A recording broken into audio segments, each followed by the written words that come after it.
trick letter. He's a brilliant writer, a fearless analyst, and one of the very few voices in this ecosystem who has consistently connected the dots between monetary policy, global power shifts, and the architecture now of the new financial system. Dr. Jim Willie does have a background in mathematical statistics, and he's been dissecting these global mechanisms for decades, long before they became mainstream talking points. It's always a pleasure to see you, my dear friend. How are you? I'm pretty stressed out, but I'm doing okay. I mean, isn't everybody stressed out? I don't know anybody who's not stressed out. I know millionaires and they're stressed out. The lockdown and the fake pandemic did a lot of damage to a lot of people and the economy. There's someone, I got to say something. I have no posts and I have no platform anywhere on social networks. And people are imitating me and they're blocking the date behind me there. They're blocking that date. So I'll be moving this around because they can't block what's moving around in a random fashion. I could be a kind of a jerk like this, but I'm not going to do that. I'm just going to move it around and introduce it from time to time because there's a guy on BitChute who's imitating me. There was another guy on YouTube with an incredible. He's got a Southern accent, a Southern drawl. Okay, I have an accentless Midwestern. All right, there's a lot going on, Versan. I yield sometimes. I yield the floor and admit that in many respects, you know more about what's going on with Ripple Tech and with XRP, but I'm moving pretty fast in learning. And in the last, I think, 5 months of the newsletter on golden-jackass.com, I've got an XRP chapter that is over 10 pages long. It is now longer in length than the gold and silver. Let's face it, gold and silver a year or two ago made a lot of news. 2 years ago, 3 years ago, made a lot of news. And now what we're seeing is a culmination. And, someone has said to me, Jim, you're pivoting from precious metals to crypto, to XRP. I said, no, I'm not. I'm extending. I've not dropped off gold and silver. I still follow it closely. And I regard almost all of my forecasts for price in gold and silver to have been realized, successful calls. And now what I'm seeing is some people, Versan, I think you might agree with me. Some people are saying this isn't a once in a century transformation to digital finance. It's more like once in a millennium. Yeah. We may not have a transformation to digital for the next couple hundred years, or like what we're seeing now. What could it be? I'm not going to worry about it. Let me just say that we've got a kind of a century event. And it's a transformation where most of the power brokers, like Wall Street banks, London banks, Swiss banks, and to some degree, Japanese banks, they're giants. They have been opponents to the flagship of Bitcoin. And they're joined in a rather nefarious move. I don't like the word nefarious because that's really evil. A complicitous plot to slow down Ripple. And it started about 3 years ago. I now believe, Versa, I'm not kidding. I believe that all the SEC cases were frivolous. They knew they would lose. Some were planning to lose. And the objective was not to win. The objective was to slow down what I call the plebeian, common guy investment in XRP. They slowed it down.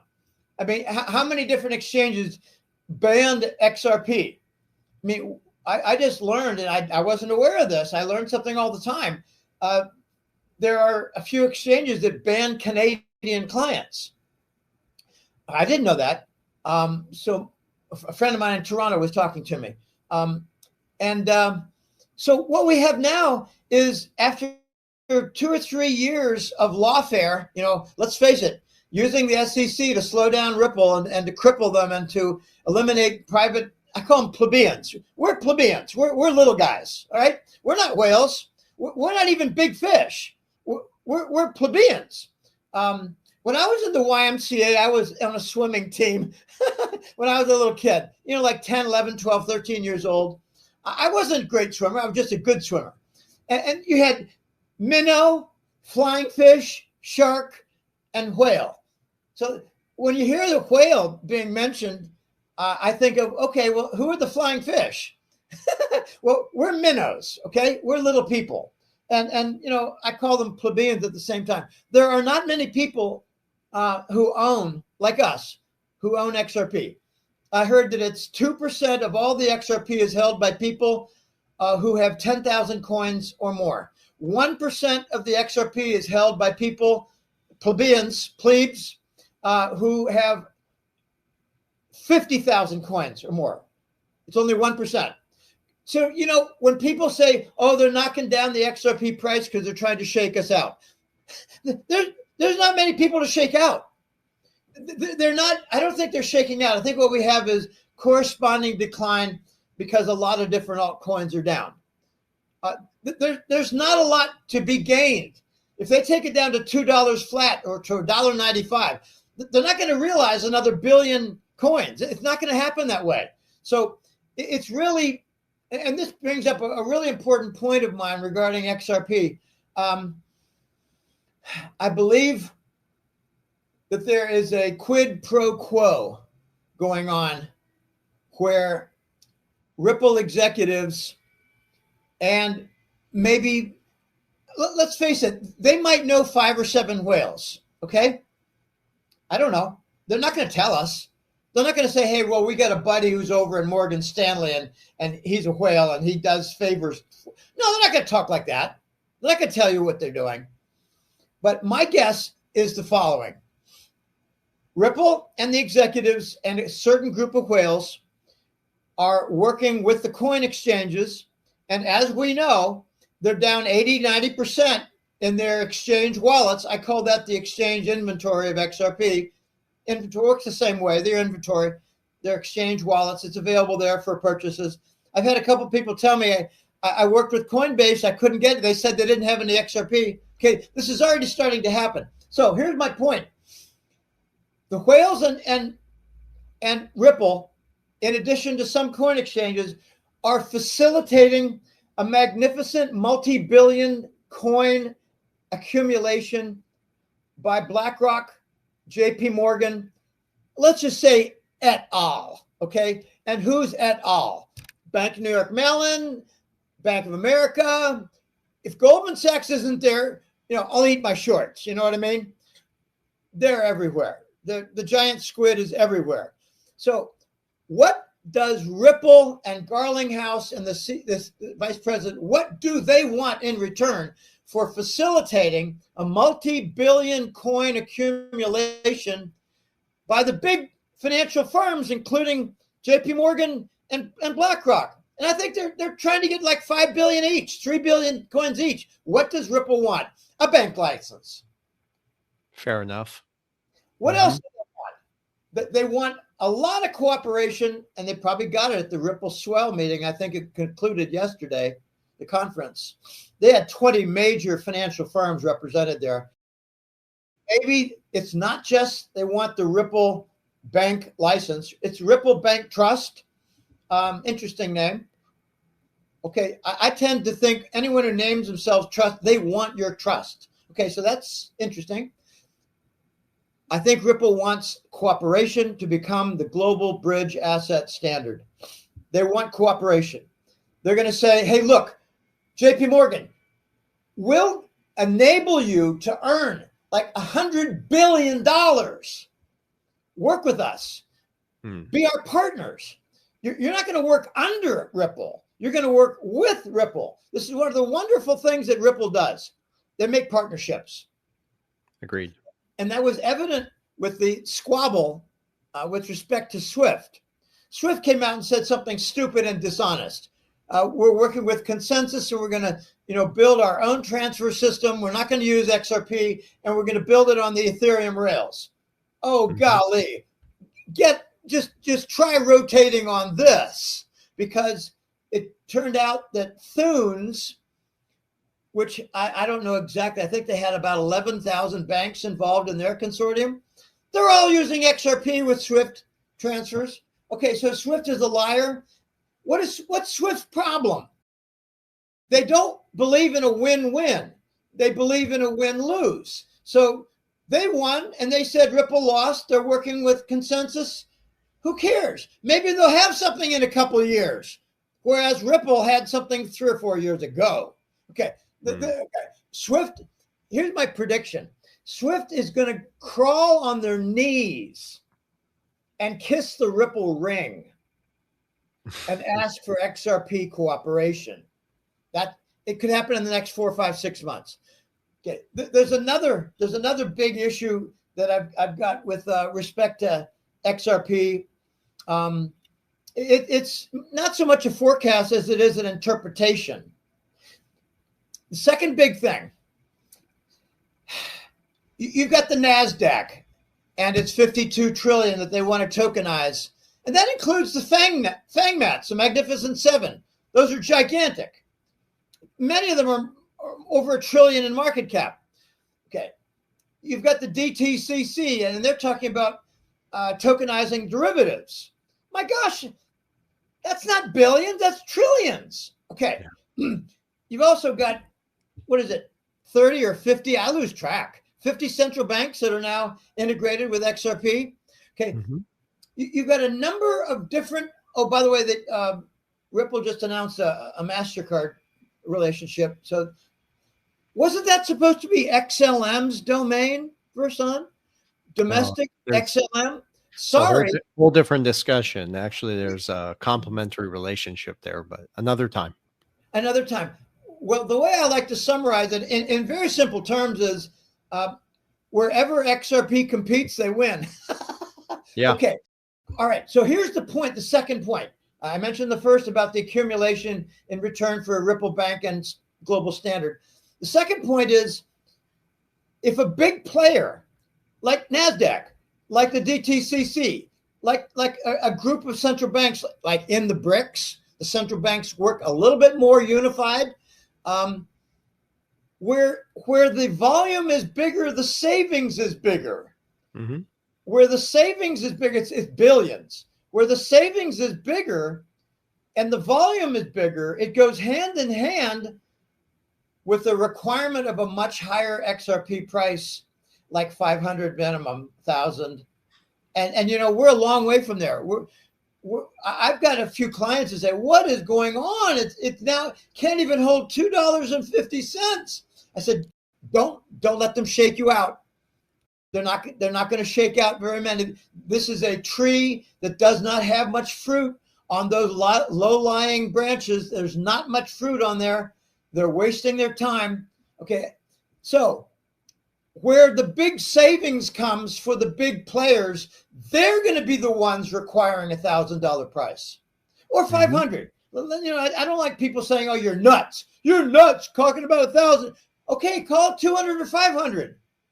Okay, when Swift said they're going to ratchet it in 10%, another 20%, 10%, another 20%, it's over the stage of months. It's not suddenly 100%. It doesn't work that way in the real world. Oh my gosh. I tell you, those two factors, the accumulation and the big player requirement for a higher price, just to make it work. This is exciting. And people need to be careful about what they have. I had a client contact me a month ago, and after he bought, I don't know, I think it was something like $50,000 worth of XRP, he got a phone call. It's a phone call where the fraud is. He got a phone call, and they had his banking information, and he had most recent activity, and he had the exact number of coins that he bought with XRP, and told him that he needed to move it. He lost it all. They lost Maybe 56 some advice for the listeners. Nobody's ever going to reach out to you about your by phone, digital assets. by And if phone. they do, those are indeed indicators that you are possibly being scammed. Okay, let me give advice that goes the next step. And somebody did this 2 or 3 months ago. He said, Jim, he did a consult call with me and said, Jim, something happened to me. Something happened to me. I got a call. It was my Coinbase account. I got a call. And I said to them, well, if there's a problem and I still see my coins, then how bad a problem can it be? But furthermore, why don't you give me your boss's name and your boss's phone number and the office location, state and city, and I'll call him right away. Thank you very much. The guy hung up. Yeah. Okay, this is how you obstruct them. Give me a phone number. Give me your boss's name. Give me your name. Give me your address, your city. I'll call you back. If I can't call you back, then you're bogus. And they never call. They never call. They never call. One of the biggest problems, I think, with the coin exchanges right now is you can't call somebody for customer service. Hey, I just got scammed. Can you help me out? No, there's nobody to call. Yeah. I mean, there's so much to unpack in what you said, and I'm glad you keep moving that around because don't the let it bother you. impersonators. No, it's not bothering me. The impersonators and the scammers are certainly getting out of control with the advances of AI. I've seen some crazy things, videos of my own self. It's my voice, but it's not my face, and it is a bit concerning. If they were saying the wrong thing to undermine our credibility and our reputation, and saying one thing and not the other. Anyways, so much to unpack in what you said, and I do want to dive deeper. But for Where do you want to a go? note, we're gonna take it there. You'll see. For those who are tuning in and new to a lot of this information, it's very important to make it very clear that SWIFT has really been a tool for weaponization of the dollar against countries around that world that wouldn't bow down to a global financial order. And RippleNet indeed did disrupt that model. And XRP was the real disruption behind it because they were offering an alternative, creating a new kind of financial institution, one that was global, instant, and sovereign. I think that's very important. And that's why these big institutions are fighting them so hard. But indeed, their control is slipping. They are losing control very fast, and it's only accelerating. And I don't think they can hold much longer. And another thing to note is that if you start to look at all of Ripple's developments and the expansion, it's a growing realization, you could say, that Ripple isn't just building payment corridors, they're actually rewiring finance through the infrastructure for an entirely new global financial system. So that's why, to your point, Jim, we're seeing a lot of integration with banks, central banks, cross-border trials under the new Bank for International Settlements frameworks, and this tokenization framework that is popping up all across BlackRock and Vanguard, and you're seeing everybody get involved. But it's popping up also across Asia, the Middle East, Latin America. This is happening worldwide. So, from your perspective, Jim, and I know you did tackle this briefly, but what do you think the real motive here is? We are indeed witnessing like a controlled demolition and transition from a dollar-based system to a multipolar settlement network. I think the objective is to replace the traditional, let's just call it paper-based, paper and email and phone-based old technology banking system. There's a transformation to replace it. And the big challenge that I foresee, and we're observing elements of it now, is that the old guard has a lot of power. Let's face it, in the last 10 years, it's been rather obvious, last 5 years, rather obvious that doctors and bankers are controlling the world. Doctors, bankers, and militaries. Well, the militaries aren't controlling as much as they're fighting each other.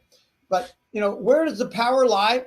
Doctors, bankers, and warriors, soldiers. Okay, what I believe, you talk about the integration. I focus a bit more on the partnerships. Certainly there's integration, certainly.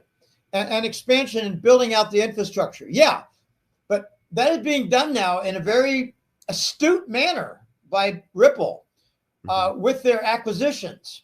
Okay, I have a list. I'm looking at it right now. Hidden Road, 1.125 billion of multi-asset prime brokerage. So they got brokerage. Rail, 200 million. That's not a lot for stablecoin platform. Okay, that's great. G Treasury, I think that's really big. $1 billion acquisition for G Treasury, corporate treasury bonds. And I'm hearing it's like 15, 20,000 different corporate bonds that will be able to be moving around in the Ripple ecosphere and final bridge asset transfer with XRP. Evernorth is really clever. Another $1 billion. And I believe, and this is a bit my interpretation, but based on what I'm reading, it's a venture cap internal firm. It's a venture cap subsidiary and tech services and partnership funding. Then there's Trident, $500 million, treasury reserve management for corporations. Then you got a bunch of little ones, and I honestly hadn't heard of any except SBI Holdings out of Japan. They're like a liaison for the entire nation of Japan. And I don't know how many people are aware. I know you probably are, but it was November last year that the banking authorities in Japan ordered XRP compliance to every single Japanese financial firm for this year. Last November, they ordered that. I heard a rumor, and I can't substantiate it, but the Bank of Japan ordered no more usage of SWIFT. Yes. I tend not to believe that, but maybe it's true. They want to use XRP because there's savings. Yes. SWIFT I see that. SWIFT is going to be relegated to a secretary that handles all the data and memos. I had a broker once, and he used to say, "Runner." Well, can I add something to? I want to compliment what you're saying because you have been doing a lot of research into this. I'm excited to hear your insights. But one of the other pieces that a lot of people haven't connected yet, this is something Jake Claver has openly talked about, is the reverse carry trade. And for just some context, Japan has publicly been working with Ripple for many years. Japanese banks already have publicly committed to using XRP by 2025. Here we are. I think it's happening gradually and effectively.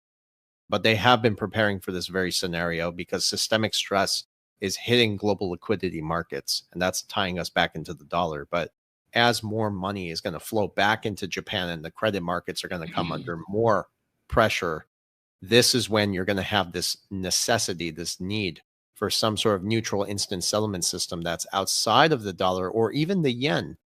That becomes unavoidable. And that's exactly how XRP can play a critical role in Japanese banking infrastructure as a bridge asset for on-demand liquidity. So it's very interesting to see how all of this is really accelerating, to your point. Let me make a third point. Okay, I came with my notes. These are major points in my opinion. I can get to the Japanese yen carry trade in a bit because that's huge, and I've been talking about that for 5 years. Okay, let me go back a little walk back in the 1980s when I'm not sure. I don't think you were alive. No. Okay, I finished my doctorate in 1980, and I got a job at Digital Equipment Corporation.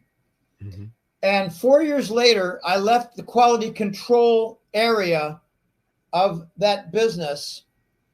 And we were number 2 at the time. I'm a Decky. I will be a Decky for as long as I live. Digital Equipment Corporation, DEC, DEC. It was IBM number 1, DEC number 2, Hewlett-Packard number 3. When I got to the marketing research job, I changed jobs because I had a really, really crappy manager in my quality control work. That was 4 years. It wasn't wasted, but it was interfered with and not properly rewarded. So I took a raise. I took a promotion, and I went into a marketing research group. The first thing they had me do was work on a marketing research survey, big survey, 50,000 in the United States and Europe and England. And what was the focus? Unix. Now, you probably know what Unix is. You've probably heard of C and C++ and C++. Well, no. Okay. There are programming languages in Unix. Okay. C++. And now you got a raft of other programming languages, like Python is very popular. And there are a few others that I'm not very familiar with because I predate the Unix. I was in graduate school in the 1970s. Unix came about around 1982, 3, 4. It was from AT&T. All right, why do I bring this up? Because Unix enabled interoperability. Does that zip word mean something to you now? With Yes. XRP, interoperable, different banking systems, different structures. Basically one settlement language. One settlement language and one originating language. Two different incompatible languages. That's why they call XRP the bridge asset. Well, why was Unix big at the time? What was really important back then was that IBM had its hardware, and then IBM had its software built upon its operating system. All proprietary, all private, digital. We had VAX VMS, virtual management system. It was for swapping. Now we know what swapping is again. Swapping has new meaning in the banking industry. Back then, they had swapping for memory efficiency, and you could get along with less RAM because digital and its virtual management system was extraordinarily efficient and a global leader.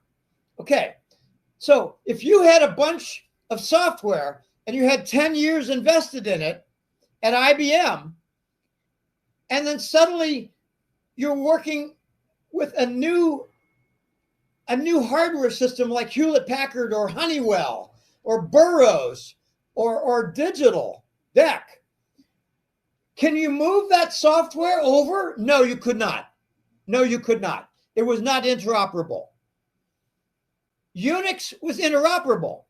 They used to say hardware independent.